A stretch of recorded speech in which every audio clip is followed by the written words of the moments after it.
Welcome back to another episode of Shar's Visionary Path podcast. I am so excited about this episode 5. Man, I'm telling you, this is an episode that speaks miracle. Can I say miracle again? And so, come on, baby. Again. And so I just want you to know that I'm excited. I know you're going to be excited. I'm excited to have my guest today, Miss Monica Mitchell. She is a living miracle. And so today she is sitting down with me and we're just going to have a great conversation about how she made it to this point. Welcome, Monica. Thank you. Thank you so much for being here. I'm telling you, I'm so excited to have you, not just because you're my cousin, but because I got a chance to see what a miracle looks like. I've witnessed a miracle before with my daughter Brittany going to prison, and a miracle that the judge, that God worked for her on her behalf. Yes. But now I am so glad that I have been afforded to say and to have an opportunity to be able to say that now I've seen a miracle health-wise. Back in, I think it was November of last year, and I'm going to let you tell your own story, but November of last year, you almost died. Yeah. And so today we're just going to talk about it because I think, again, you have a great testimony and somebody needs to hear that today. So again, I want to welcome you for being here. Thank you. So we're just going to start off with prior to you becoming sick, what was your life like prior to November 30th? My life was great. Just living life, healthy, or at least I thought I was. Going to work, just living. And yeah, everything was okay. Yeah. Up until November. Yeah. You were living your life. Yes. As you stated, and living it.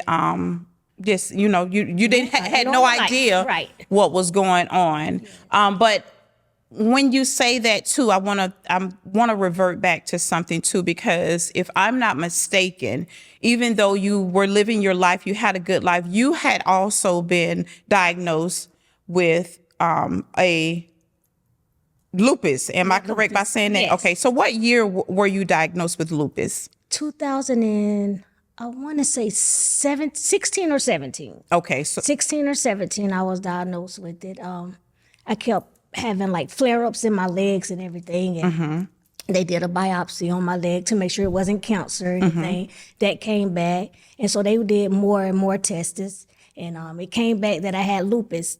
The crazy part about it, it can't tell me what type of lupus I have. It's not known, but it's like it affects my muscles and my legs and things like that. So and it changes the color of my legs and things like that. So yeah, I was diagnosed in 2016 with that. Yeah. And I remember you actually. I remember you were complaining about the leg. I think it was some swelling, if I'm not mistaken. Yes. There was some swelling with your legs. Now, I didn't even know. I had no idea that at that time that you had been diagnosed with lupus. But I remember you complaining about your legs swelling and hurting you. So bad, yes. Yeah. Yes. But they didn't know what type of lupus it was. They didn't know what type it was, no. Okay. So you were just living, so you were living with lupus, of course, and a lot of people live with lupus. I'm not very familiar with lupus, but I do know, or can you kind of tell me? Yeah, so actually it's all different type of lupus. Mine is where like, I don't be in pain every day. So basically, like if I do too much walking, if I do too much driving, or like if I exercise too much, I will swell. It affects that. So it affects my muscles, but not every day. And when it do flare up, I take steroids and it'll take the inflammation down. Basically, that's what it is in the heat and stuff, and it'll take it down. So Mine is not, I don't deal with it every day. Okay. It's just the flare-ups. Yeah, it's just the flare-ups every now and then. Okay, It'll okay. come to me, yes. All right. So you were living and you were working and dealing with lupus. And then back in November of last year, you were, because we're from Jacksonville, of course. So you went back home for, if I'm not mistaken, and please correct me if I'm wrong, but you went back home for Thanksgiving. Oh, I'm sorry. It was for your and congratulations on your new grandbaby. Thank you. It was for your grandbaby's Gender reveal. Yeah, the gender reveal. Yes, the gender reveal. Okay, so can you tell us a little bit about that? So, like we said, we went down there to Jacksonville. Actually, it was my daughter, my middle child, Monet's. It was her birthday also. And so my son had told us that he was getting ready to have a baby and stuff. And so we decided instead of doing something for Monet's birthday, we was going to do the gender reveal for Monet's birthday. So we went to Jacksonville. My ride, when I went down, well, let me back it up a little bit. Okay. Prior to going to Jacksonville in October, I had a surgery. I had a kidney stone removal. Okay. After the surgery, I didn't feel like myself. I was having like a little bit of shortness of breath and things like that, but nothing to where I felt like I needed to go to the hospital. Okay. So I lived with that for a while. So come November, we go to Jacksonville for the gender reveal. We get down there. On the ride, I kept saying, I just don't feel like myself. I just don't feel like myself. And so when you were saying you didn't feel like yourself, like you just I wasn't the breathing sick. part of. It was just like I didn't feel like Monica. Okay. So it's like it's hard for me to explain because like I wasn't coughing. I wasn't like having chills or nothing. I just didn't feel like me. Right. And we always know when we don't feel good. like We know yourself. about ourselves. Yes. Yeah. And so the day of the gender reveal, everybody came and Aunt Minnie Mae and everybody. So she kept asking me, she kept saying, Newt, is you okay? Is you okay? And I'm like, yeah, I'm okay. She was like, you're not looking good. I'm like, I'm okay. So she like, okay. So after we did the gender reveal, we were supposed to go out for Monet's birthday because it was her birthday. So Mom said to me, she said, Monica's not going nowhere. Y'all can go ahead and go. So I'm like, I'm going to my daughter's birthday. I'm going with my daughter to celebrate her birthday. Yes, I am, Ma. She's like, no, you're not, Pumpkin. You're not going nowhere. So I told Monique and Monet, I said, well, y'all just go ahead and I'll be here when y'all get back. We'll do something tomorrow. Because she knew, your mom knew. She said I blew up in her face. Oh, wow. She didn't tell me this until after. So you were swelling up. She said I was swelling and she up. saw something was going on. Right. So 4:00 that morning, I woke up, I couldn't breathe. And so I woke Monique up, my oldest daughter, and I said, Monique, I can't breathe. And she said, what? I said, I can't breathe. So I was going down the hallway to Mom's room. As I'm going down the hallway to Mom's room, Mom coming up and she's like, what's wrong, Pumpkin? I said, Mom, I can't breathe. So she told Monique, she said, Monique, call 911. So she called 911 and I remember them coming out. I started throwing up. And I remember they asking me all kind of questions and I really couldn't answer them. And EMS was right. They were asking you the questions. yes. The paramedics came and they was asking me all type of questions and I couldn't answer them. And I remember them putting the oxygen around my finger. And I remember them telling my mom, she got to go now. So they knew that your oxygen level was dropping. It was dropping. I remember getting in an ambulance. Yeah. And I know that there is, and we'll get to that in a moment, but I know that there is a lot of things, there are a lot of things that happened during that time that you don't remember, and we'll get into the reason why you don't remember that. But up until that moment and you going to the emergency room, you were hospitalized. I remember getting the call. I actually remember getting a video. And I never told you that I had gotten the video, but I got the video of you in the emergency room. And I was in total disbelief. What I saw was heartbreaking. It was really, really, really heartbreaking. Yeah. We're going to try to get through this without us crying, but, it's okay. So it was heartbreaking to me to see my cousin like that. So when you were in the emergency room, and it's okay to cry. It's okay. When you were in the emergency room, we're going to try to get past that day. They, if I'm not mistaken, after that emergency room visit, you weren't just taken to a room, but you were taken to ICU. Is that right? Okay, so once we got to the emergency room, I was in the emergency room for a day or two, as I was told, because of course I don't remember everything. Right. Mm-hmm. They told me I was in the emergency room for a day or two, and I remember Sam, which is our other cousin, my dad, and my friend Toya. They were there, and I remember them coming in there and they saying to me, because I'm thinking I was going home, and they said, it was a Dr. Patel, I believe that's his name, came and said, she has to go with me. And I said, I don't want to go with him. Because you had no idea where he was saying, you were going to. Where I was going. And so he said, she got to go to ICU. You need to go to ICU. And so I told him, I said, no, I don't want to go with you. So I told Sam, I said, cousin, get me out of this hospital. I said, it's not a good hospital. I said, I don't want to be here. Let's go somewhere else to get a second opinion. And she said, he told Sam, he said, if you move her, she's not going to make it to the elevator. Wow. And so Blanket say,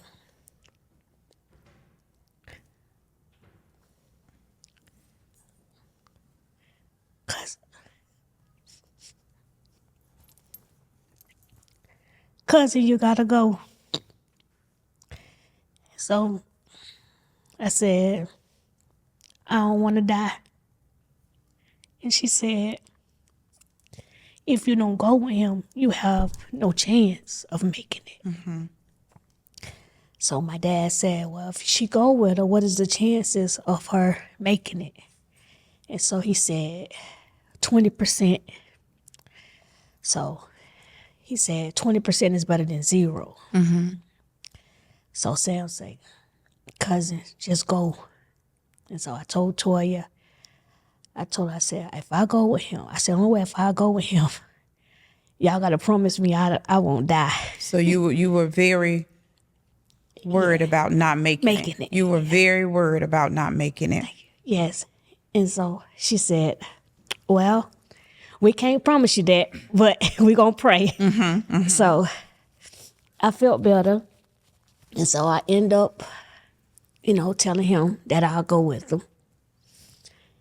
And my God, when I woke up, when I realized anything, I had been in the hospital for almost a month. Yeah. I remember when I got the call from our auntie, and I was on my way from work, and it was like 10 o'clock at night, and she called me, and she was crying, and she was saying, I don't know if she's gonna make it. And she was just crying, and I started crying, but I began to tell her, God is not going to allow her to die. I remember that so vividly. I said, you cannot say that, because God is not going to allow her to die. I said, I don't care what they say, she's going to live.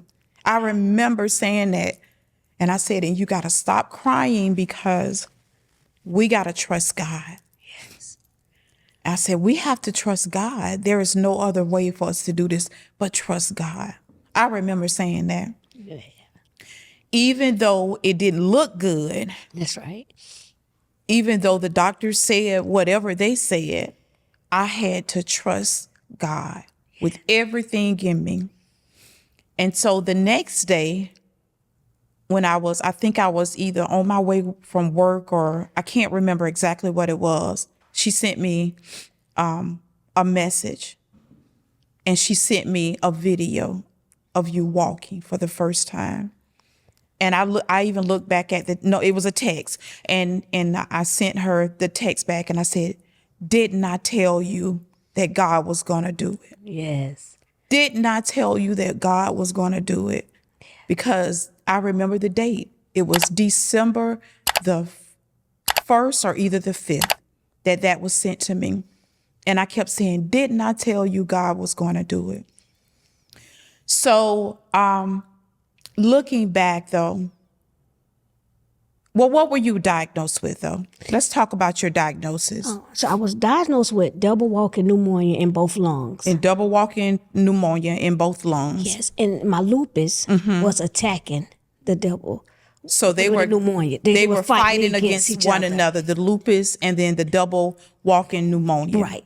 And so what it did was, I'm not for sure, but I think the lupus would help my lungs turn completely white. So our lungs supposed to be black, and my lungs went completely white. They were completely white. Yes. So that's what made them, there's nothing we can do. Yeah, because they had given up. Yeah. I mean, they had given up to the point that they're saying, prepare for hospice. Yeah. This is how it was. They had said, and I remember when me, myself and Kevin, we came down. And I know that you don't remember that, but I remember when we all went in the room, I put my hand on you and I just immediately started praying. I mean, I prayed with everything that I had in me, that I knew to say to God. I just cried out to God on your behalf. And it was something to see you laying in that bed and these we had to try to feed you, and you couldn't really eat, and just to see that it was really, really hard, even though you had already progressed from a little bit from where you were when you initially went in. It was still hard to see that part, that my cousin that I've known, that we always laugh and we just talk about everything, that you were in this place. But I remember this conversation, and I don't know if you remember, I think you and I were talking about it a couple weeks ago, but I remember you saying, because your biological dad is my uncle, that's my mom, and him were brother and sister, and he's passed on, of course. And I remember you saying that we always called him Boot. She said, Boot said, I can't come now. I'm not coming now. I remember you saying that. I said, that's right. He's not ready. He said, you got to stay with us. And so I remember you talking about him, and that was a very, that was a moment for me too. Yes. Just to see this. I mean, you have to, in order for a person to really understand what a person, a miracle, I'm going to say a miracle looks like when they come from the position that they come from, you would have to sometimes really be there. And God placed me in a position that I could actually see that. But you were diagnosed with the double walking pneumonia, and I just have to commend. I mean, we were family. We were there. I wasn't able to be there like I would like to have been, because that was in Jacksonville. But your daughter Monique, and Monet, especially Monique, is a 25-year-old child that they were witnessing their mom could possibly lose their mother. Yeah. The strength that they had, the strength that Monique has, and still had, that the strength that she had and the strength that she has, and she never, not one time, left her mama's side. Yeah. To carry a burden such as that only could be carried by God, that is amazing to me. I am so in awe of her strength. I am so in awe of her to see you like that. But also, I want to ask you something. When you learned when at I want to go back to the memory fog. Okay. Because I know that memory fog is real. And I know, again, you don't remember a lot. You only remember a lot of what we've said to you and what family has said to you. But the memory fog of it, once you begin to come out of it, and we begin to tell you, well, this happened and that happened, and it brought you back to those moments. How did you, when you were told about the hospice part of it, tell me what were your feelings on that when you were told about that? How did you really understand or could really grasp that I was really about to go to hospice? To be honest, I couldn't grasp it. I just look at it as my God. That's all I can say. Oh my God. It's Yes. my God.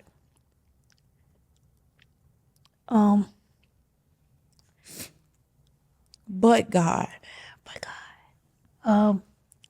You know, I never ever doubted God. I always knew God was real. You know, we were brought up in the church, you know, so we were taught about God. But what I been through and what the doctors gave up on, I know it was nobody. Yeah, But because they really had given up. Yes. Like they were talking hospice. yeah, They were talking about hospice, so you know that it was nobody but God. Yeah. And when you see you taking those first steps, even though they were very difficult, they weren't expecting you to take those steps. No, they wasn't. They wasn't at all. And I do remember, well, when I started taking those steps, well, the day that they came in, first of all, I didn't even know that I was hooked up to the echo machine. Because I didn't know. When I finally, I guess, got off the ventilator and things, I remember being in this room, and I remember like trying to move. And one of the echo team, guys, I can't remember his name, but that was my friend. And he said, Monica, you can't move like that. You can't move, he said, because if these tools come out, we're going to have a disaster. Yeah. So I'm saying, well, what am I on? You know, what is going on? Why am I here? You know, Yeah, because I remember you saying that. You couldn't understand why you were here I was here. and how long you had been there. I remember you saying that. Yes. And that's when Monique, she said, Mom, she's like, you on this machine, you know, you got to be on this machine. We're trying to save you. Yeah. And I'm looking at her like, are you serious? Are you talking about like me dying? She's like, yeah, but she's like, we're not going to talk. She's like, you're good now. You're good. We're not going to talk about that. You know, you're okay. So, you know, I didn't know anything about me being hooked up, none of that. And so later on that day, or maybe the next day, that's when like a whole bunch of doctors just came in the room and therapy. And it was like, we got to get you up. Me still thinking that I'm still okay. Like it still have not Registered me that I've been in this place for this long. I can't walk. I'm hooked up to all these machines. Like I'm just thinking life is just still normal. And when they came to lift me, it got real. and I couldn't move, that's when I realized that, wow, something really happened to me. But I got up and I did it. You pushed through, because you were still, even while you were on that breathing machine, they were helping you to walk. When you look at the video of it,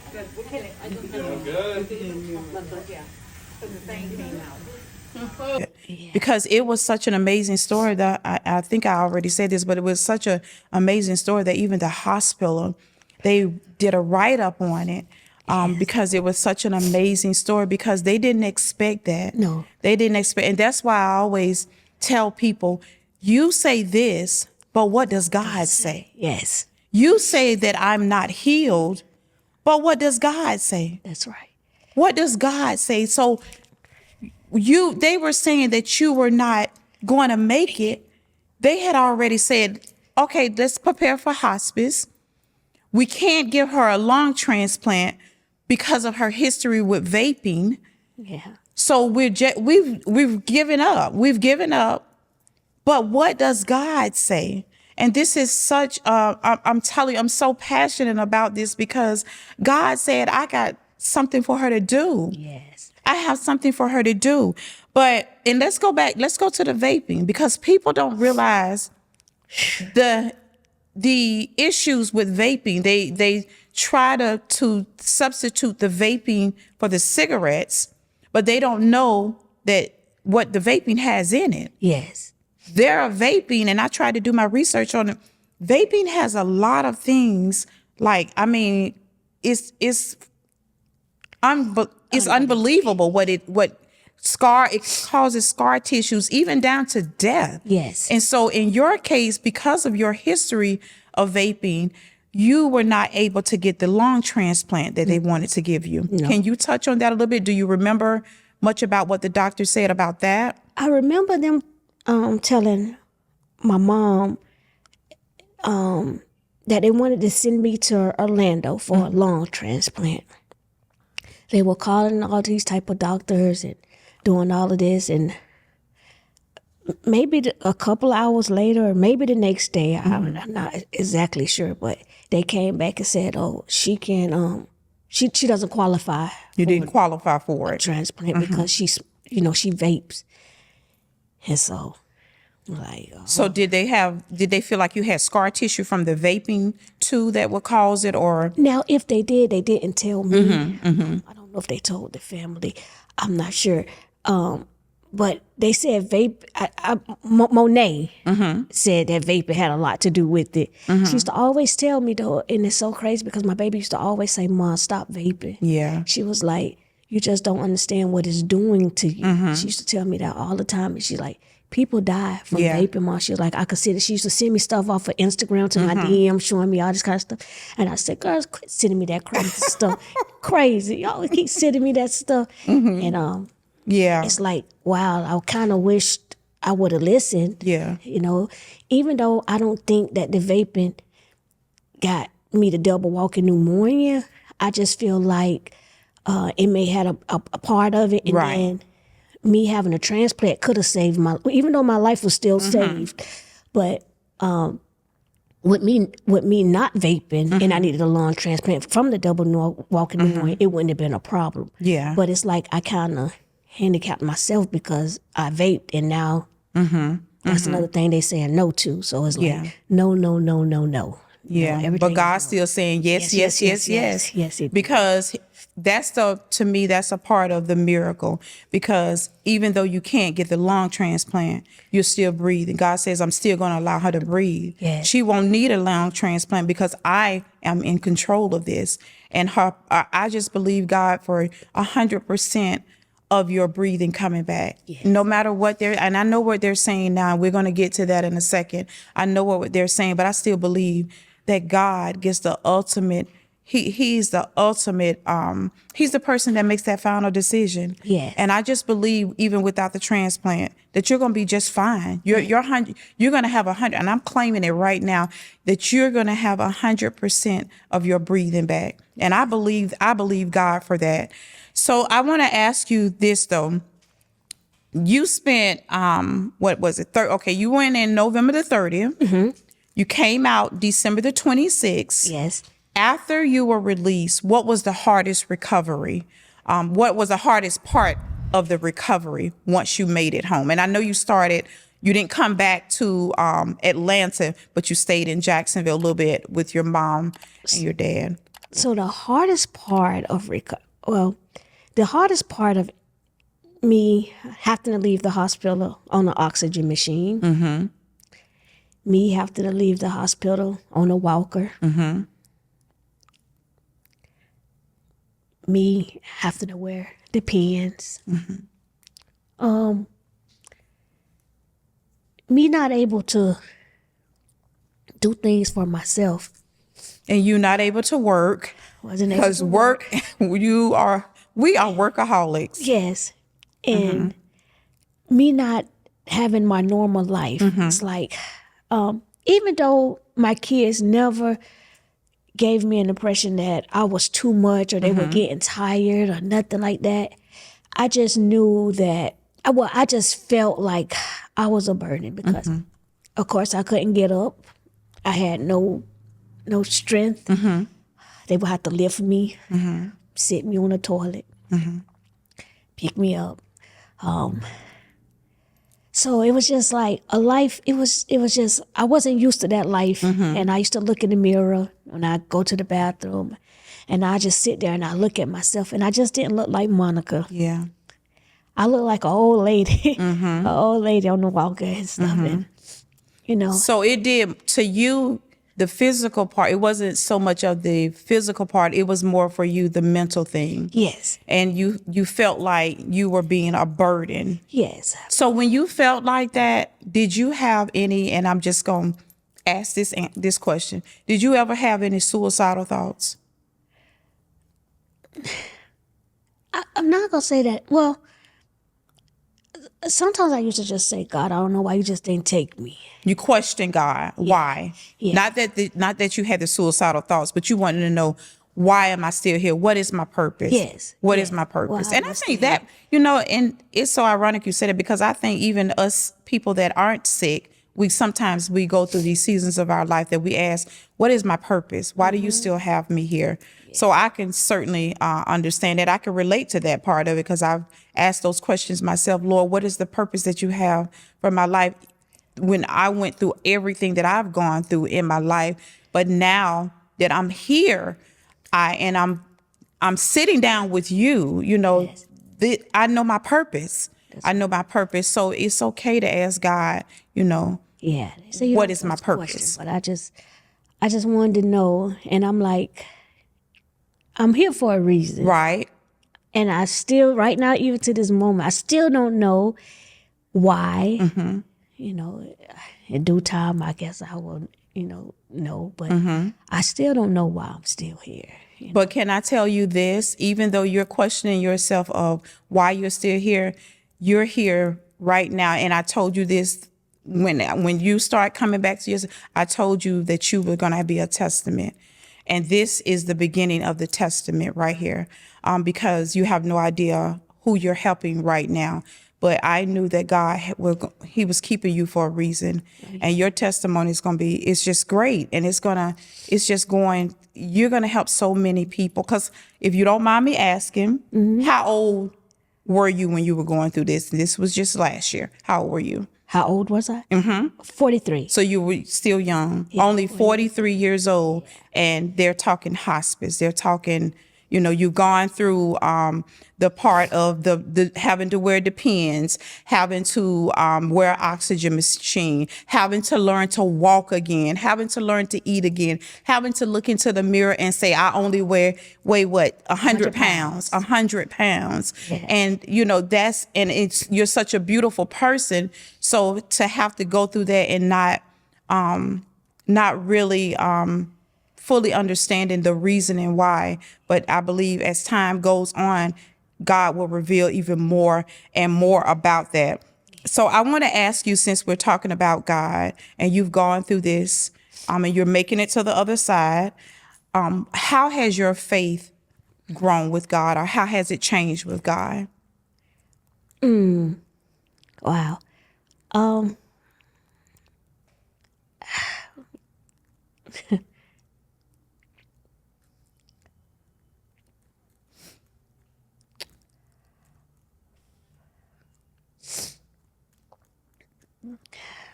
Yeah. Yeah, I understand that. Sometimes you can't say anything, but it's God. Um,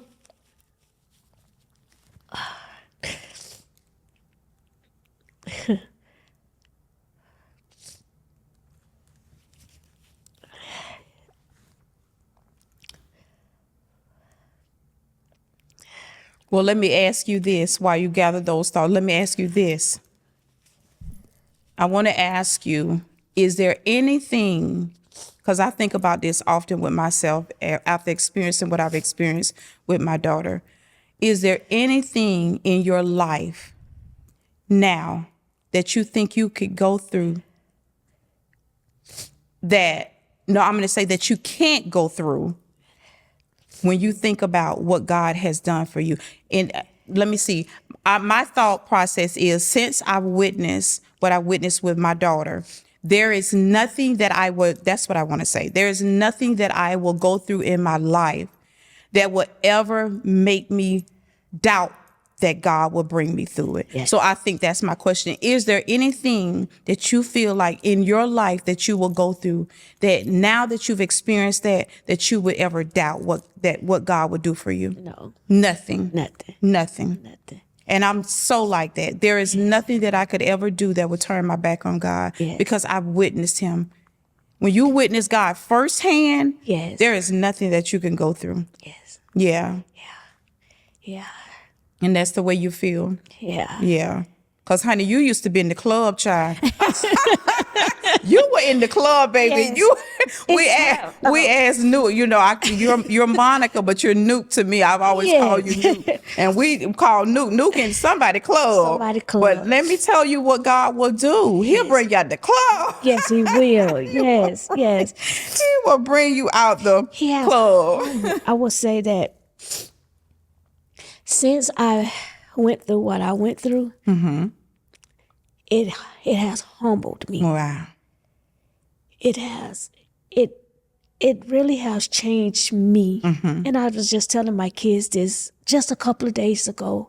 I was crying. I had a very bad, I'm not gonna say bad day. Challenging. My days are always good because I'm here, but I was very emotional. And I don't feel like Monica. And when I say that, not even like as far as sickness, like I don't feel like me. I feel way lighter. Things that used to bother me don't. I try to get mad. I can't get mad. I used to cuss like a sailor. Yes, ma'am, you did. And cuss everybody out.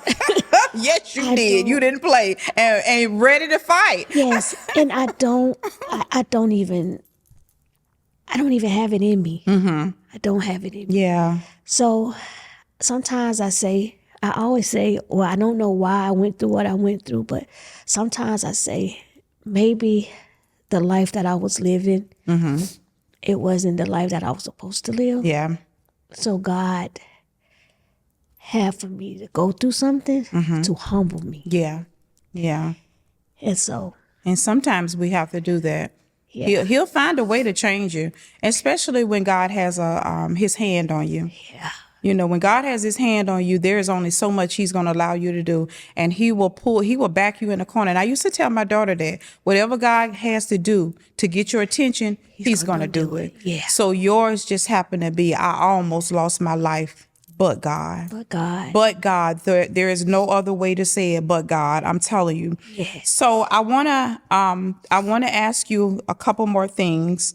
What has the battle taught you about what has going through this and this battle for you, this health scare, this health battle, what has it taught you about being persistent, and what has it taught you about being resilient?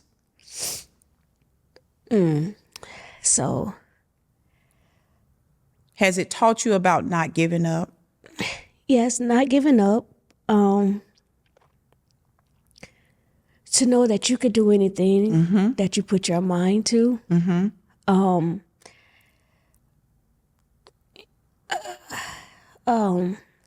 Going through like therapy and having to get myself back together. I was so determined. Yeah. I was determined.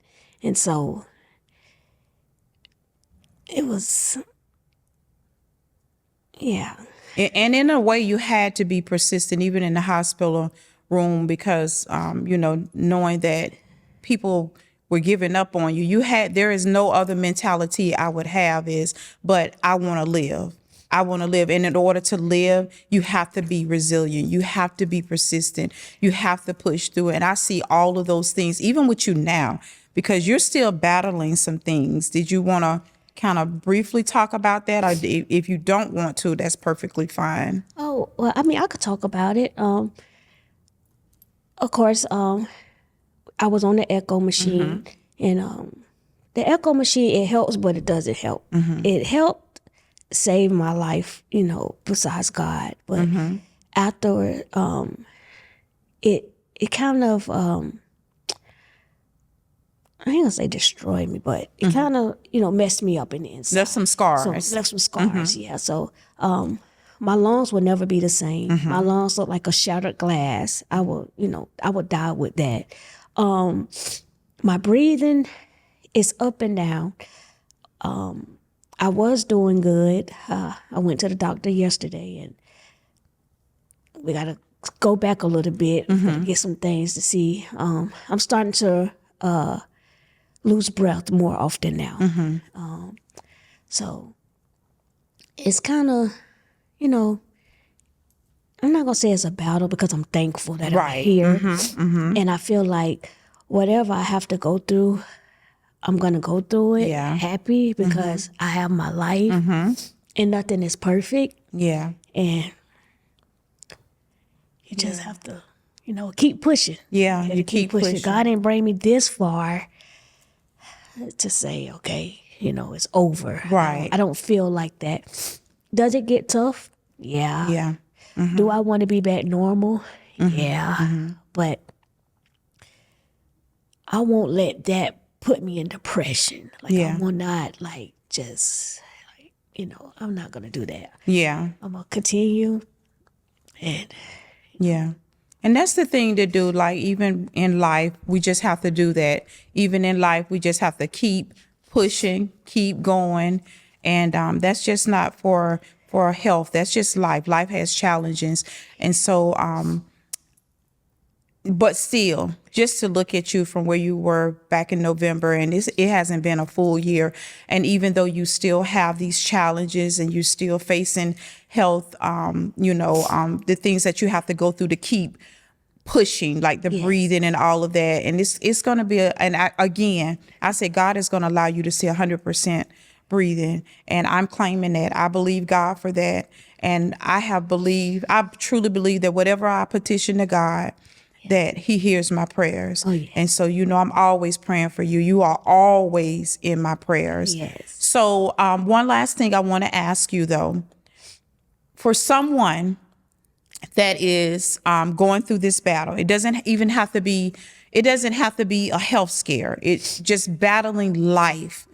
And, or you know what, actually, I do want to say a health. If they're witnessing their loved ones laying in ICU or CCU on critical, in the critical union, they're on the breathing machine, they're on ventilators, they're on all of these things, and the doctors have given up hope for them. The doctors have said they're not going to make it. What would you tell them about a miracle?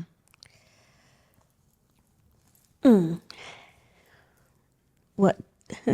The doctors don't have the last say so. All right. They don't have the last say so. Yeah. Just continue to pray and ask God. Yeah. What is meant is Yeah. meant. What's going to happen is going to happen. Yeah. Nobody knows your time. But I will say the time that the doctor have and the time that God has is totally different. It's totally different. So don't give up. Just keep going and just keep your faith. Yeah. And this is all about a faith walk. That's all it is. It really is. I'm telling you, I just want to tell you, thank you. Thank you for just being courageous, because a lot of people don't want to tell their stories. But let me tell you, there is no way that you can sit down on a miracle like that and not be willing to help someone else. Even in my own life, how God has really, I used to ask God, Lord, why am I going through all of these things in my life? Yeah. But again, I say it's because of now. It's because of now. So I want you to know that you are such a miracle. You are such a testament. I thank you for you just being courageous. And God has some really, really great things in store for you. And I love you so very much. And I'm so proud of you. You look amazing. Thank I know you're you. saying that you don't feel good, but you look amazing. I know you say you don't feel like Monica, but you look amazing. Looking back to November, honey, I'm telling you, you did. God did it. God did. God did it, but he helped you. He carried you through. He carried Monique through. He carried your babies through. He carried Monet through. He carried us as a family through this thing because, you know, we're a close-knit family. Yes. And so we ride for each other. And so I do want to say this. Yeah. Because I haven't had a chance to say this, but like you said, that our family is so close. And I know that y'all always had my back. I know it. But I really feel like God, well, my family and God brought me up out of this. Yeah. I believe y'all really prayed Oh, yeah. me up out of this. Yeah. And I just want to say I thank y'all so much. I love y'all so much. Like, you know, you wasn't there to be there every day, but just to come and visit me and Kevin, just to come to see me, you know, it means a lot. Even though I didn't know at the time Yeah. that y'all were there, Yeah. but it means a lot to me. And Sam, Yeah. She's another one. she's another one. She Stood. me. I'm telling you, she stood there. Samantha yeah. stood there. Yeah. And that's what family is all about. Yes. When you are at your lowest point, where is family? Yes. What will they do? How will they pray for you? Mm-hmm. That's what it's all about. Our family is such a connected family. I'm not saying that we are a perfect family. Nobody That's is right. perfect. I'm not saying that everybody gets along all the time. That's not what I'm saying. But what I am saying is we can count on one another when we need to be there. Oh, yes. If it ain't nothing but a prayer, we're going to send a prayer up. Oh, yeah. And we, just like you said, we prayed. We prayed. I mean, we prayed nonstop. Mm-hmm. And we believed God. And for the ones when we would doubt, we will pull each other back up. No, we're going to make it through this. She going to make it through this. We will pull each other and remind each other of the God that we serve. That's right. And so today you are a miracle. And all I can say is 2 words, and that's but God. But God. But God. So again, I just want to tell you, thank you. I appreciate you. I love you so much. And again, God has so much in store for you, and you just keep going. Okay. Okay. All right. Okay. Thank you again so much for tuning in to Char's Visionary Path. Boy, this was an absolutely amazing episode. I'm just so honored to be here with Monica to sit down and talk about the miracle, because it's truly a miracle that God has brought her through. And if there is anyone that is going through this, it doesn't have to just be about your health, but just in life, if you feel like there is no way you're going to make it out, I'm telling you, she is a witness. She is a testament, and I'm a witness that God will bring you out. You just have to trust and believe. Make sure that you like, that you share, and that you comment. Please make sure that you follow Char's Visionary Path. Also, please make sure that you tag someone that needs to hear this episode. Until next time, stay on the visionary path.